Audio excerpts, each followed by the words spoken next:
19h15, c'est le moment comme chaque mercredi de notre rendez-vous Bleu Occitanie. Nicolas Hulot vient de lui remettre la médaille de chevalier de l'Ordre national du mérite. Rencontre ce soir avec un enfant du pays, Laurent Balesta. Ce photographe naturaliste a reçu de nombreuses distinctions pour son travail. Ses premiers coups de palme, ses premières plongées, c'était sur notre littoral. On retrouve Cybèle Plichard et Laura Lorgali.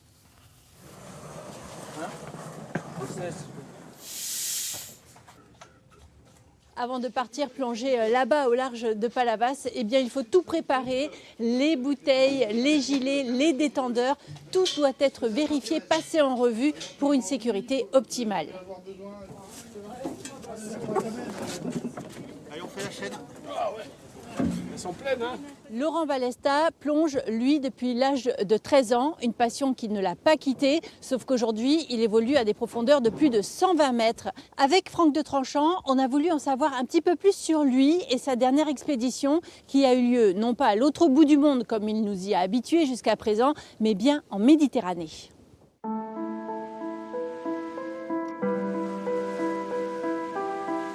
Pendant 28 jours, ils étaient là, tout près de nous, entre Marseille et Monaco.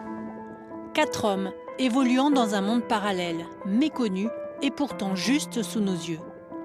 Planète Méditerranée, le nom de la 5e expédition menée par le Montpelliérain Laurent Balesta. Lorsqu'il sort de sa station batiale après 4 jours de décompression, l'émotion le gagne malgré lui. Il y a eu un retour sur Terre qui était plus émouvant que j'aurais cru. Et voilà, c'est pas évident de parler à chaud comme ça. J'avais préparé 1000 phrases et elles viennent plus du tout.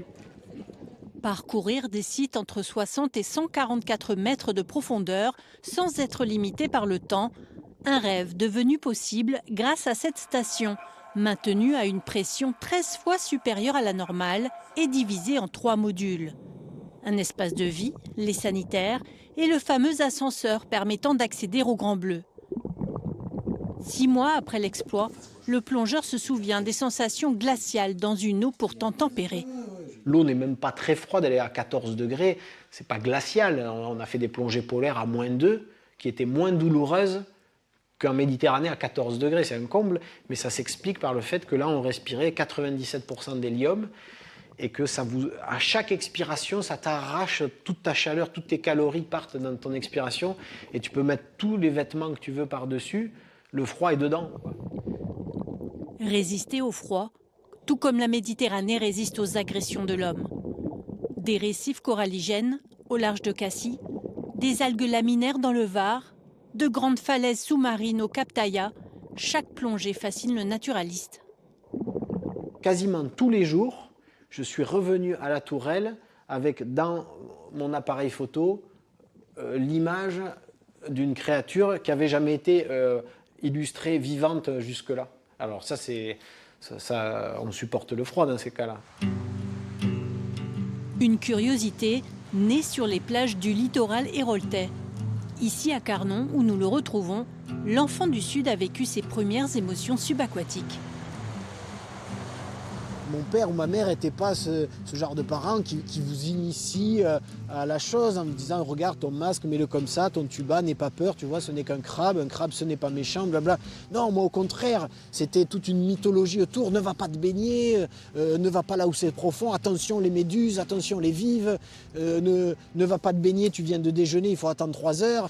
Alors du coup, quand j'allais dans l'eau, c'était avec ce sentiment de l'inconnu, d'un monde hostile, dangereux. C'était l'aventure absolue. À l'âge de 17 ans, Laurent Balesta perd sa mère. Ne venez pas lui dire qu'il en a tiré une quelconque force. Bien sûr que quand une épreuve vous arrive, vous perdez quelqu'un de cher, évidemment que ça vous tourne vers l'essentiel, c'est évident. Mais c'est tellement peu de choses en plus pour tellement de choses en moins. Non, moi je préférerais que ma mère soit là et qu'elle me voit ce que je fais et qu'elle profite de ma fille. Voilà, point. Sa fille Eléa, née 1 mois avant la mission méditerranéenne. Le chef d'expédition fait des choix radicaux pour s'affranchir de sa sensibilité.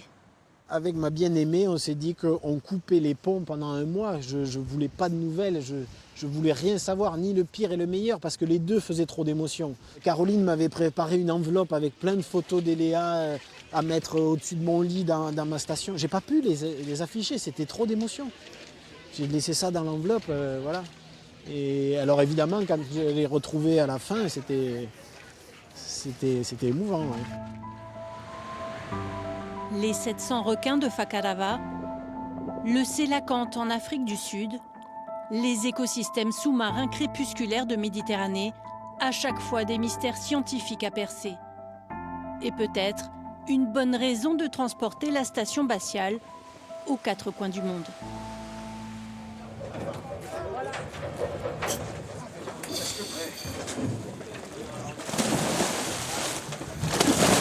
Et oui, en mariant plongée professionnelle et plongée loisir, Laurent Balesta ouvre de nouvelles perspectives. Jean-Pierre Monseny, bonjour. Vous êtes instructeur national à la Fédération de plongée. Vous avez vu Laurent Balesta débuter. Alors comment il était à l'époque ? Il était passionné d'abord. C'était un jeune passionné qui s'est inséré immédiatement dans une activité d'adulte. Il a fait son baptême d'ailleurs avec ce club. Oui, absolument. Il a fait son baptême, il devait avoir 12 ou 13 ans. Voilà, et ensuite, il a intégré un autre club dans lequel il a fait toute sa formation. Il est aussi devenu moniteur fédéral. Voilà, et je l'ai accompagné pendant quelques années dans cette formation. Ça va? Vous avez un coup? Eh ben nous, on a vu une sèche. Laurent Balesta a fait évoluer certaines techniques comme la plongée au recycleur électronique. Est-ce que du coup, la plongée loisir peut en bénéficier ? La pratique du recycleur s'étend au monde du loisir. On a de plus en plus d'adeptes chaque année. À la fédération, nous développons de nouveaux cursus, on intègre de nouvelles machines pour le plaisir de tous. Il faut que chacun puisse pratiquer selon son envie. Alors bien évidemment, la pratique du recycleur, ça nécessite d'être très motivé puisqu'il faut se former, il faut acheter une machine qui coûte beaucoup plus cher. Mais oui, bien sûr, la pratique loisir évolue. Laurent Balesta est en train de finaliser le film qui revient sur sa dernière expédition. Il prépare également un livre, un 14e ouvrage qu'il compte présenter au prochain grand sommet de l'UICN, l'Union internationale pour la conservation de la nature, prévu au mois de juin à Marseille.